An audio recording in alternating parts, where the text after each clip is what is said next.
Ever get this eerie feeling, like things that seem totally unrelated actually have a weird connection? That's what we're diving into today. Okay. We're talking about the Stanford Prison Experiment and narcissistic abuse. Interesting. Okay, quick recap. 1971, Stanford University. Yeah. Researchers create a mock prison Right. and randomly assign students as guards or prisoners. Okay. You'd think everyone would just know it's fake, right? Yeah. But no, things went south real fast.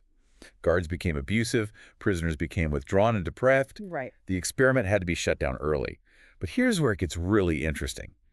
We're going to use this infamous experiment as a lens to understand the dynamics of toxic relationships, especially narcissistic abuse. And to help us unpack all of this, I've got our expert guide with us. So you know the basics of the Stanford Prison Experiment, but what I find truly unsettling is how quickly those lines between playing a role and actual harmful behavior got blurred. What's the connection to toxic relationships? What's fascinating and disturbing is how easily people can fall into these roles, especially when there's a power imbalance. Think about it. In both the experiment and in abusive relationships, you have this same core dynamic. The abuse of power. Right. It's not about the setting, it's about one person using their position to control and dominate another. And that's true whether it's a prison, a romantic relationship, a workplace, or even a family. So it's like that old saying, power corrupts. Yeah.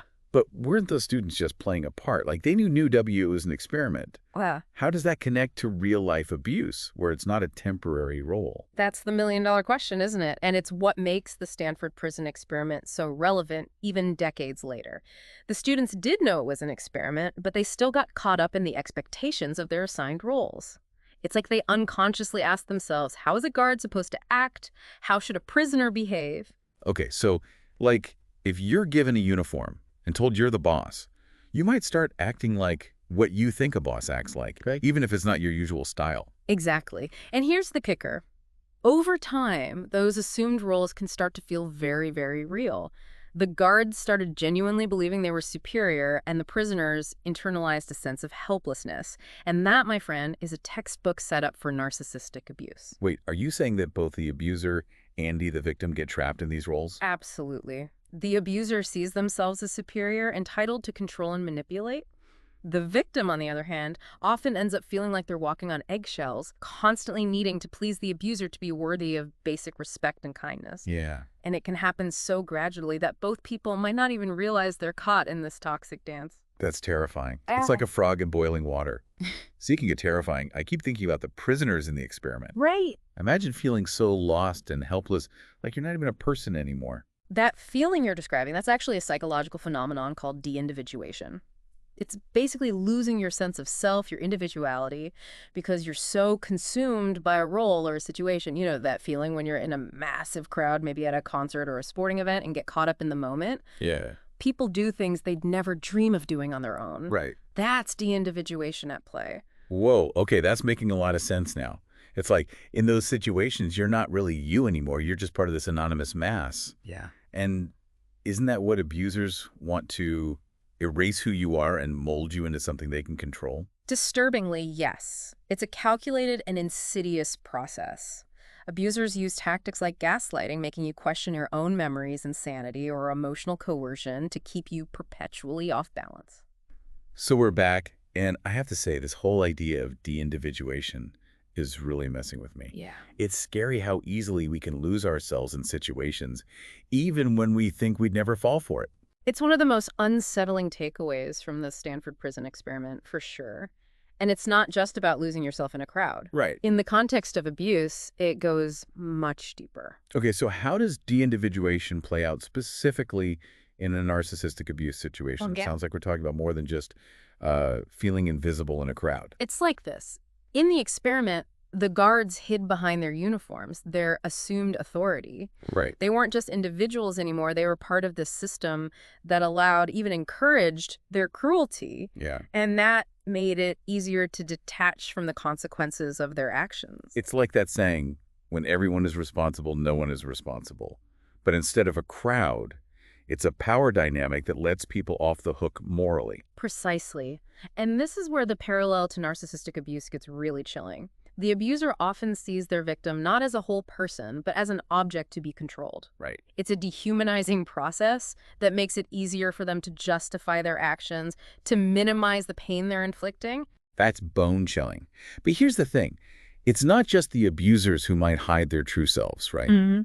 I feel like victims often have to do the same, but for completely different reasons. You're absolutely right. It's tragic. But victims of narcissistic abuse often learn to silence their true selves as a survival mechanism. Because showing their real feelings, their hurt, would be like poking the bear. Exactly.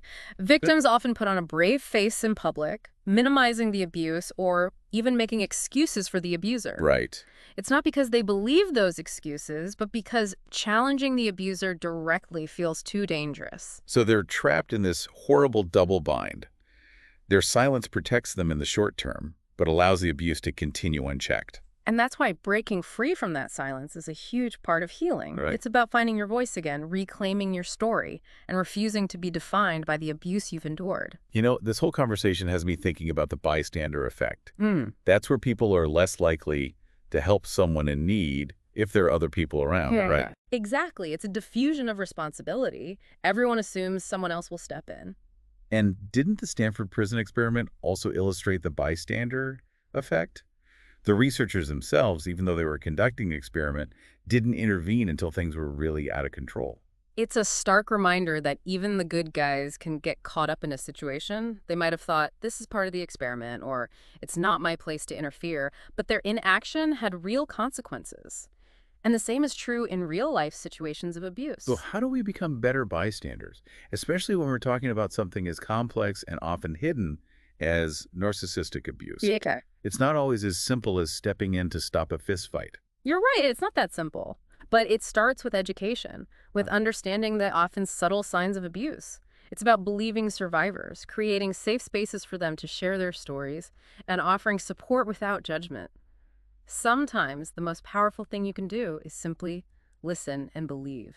You know, it's easy to feel kind of overwhelmed by all this, right? Sure. The power dynamics, the manipulation, the lasting impact of abuse. We've covered a lot of heavy stuff today, but I don't want to leave our listeners feeling hopeless. If the Stanford Prison Experiment teaches us anything, is that we're not just passive bystanders in our own lives. We have a choice in how we respond, how we act, and the kind of world we help create. That's such a crucial point.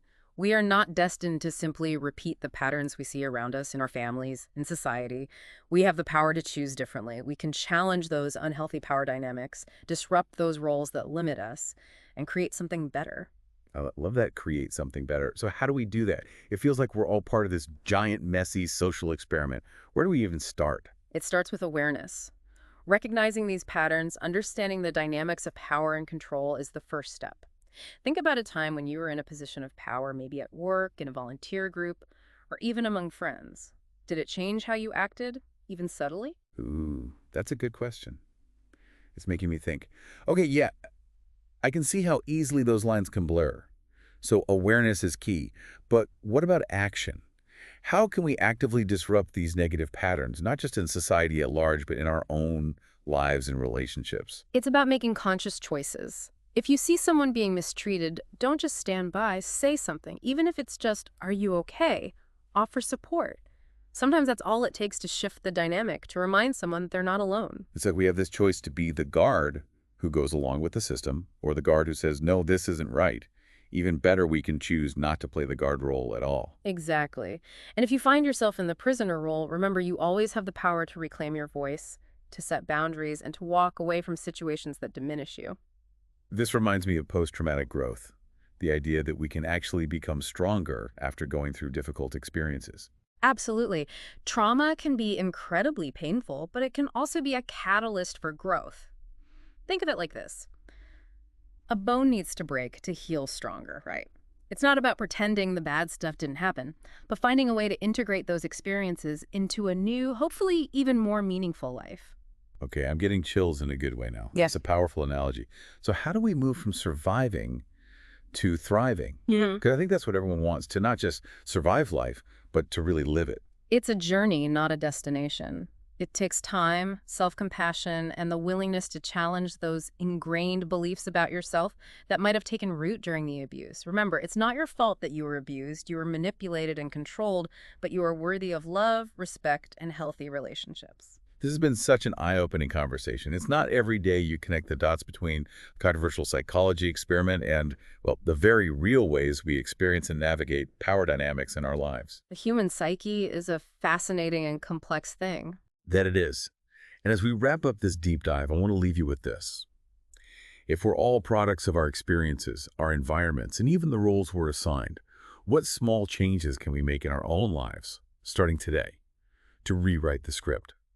To choose kindness over control, empathy over apathy, and ultimately break free from the narcissistic prisons that hold us back from living authentically and powerfully. That's something to ponder, my friend. Until next time, keep asking those tough questions, keep diving deep,